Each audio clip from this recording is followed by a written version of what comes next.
So, magandang tanghali po mga kaibigan, ano? Sa mga pagpalang tanghali po sa lahat. At ito po yung naggagayak po tayo ng pansit, no? Ayan. Maluto-luto na po yung ating special pansit, no?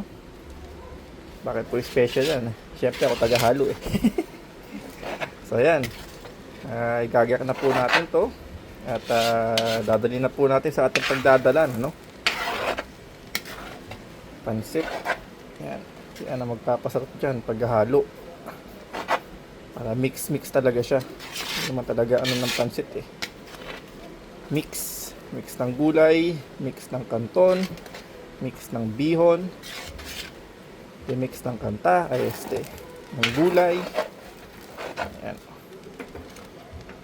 So na po mga kaibigan.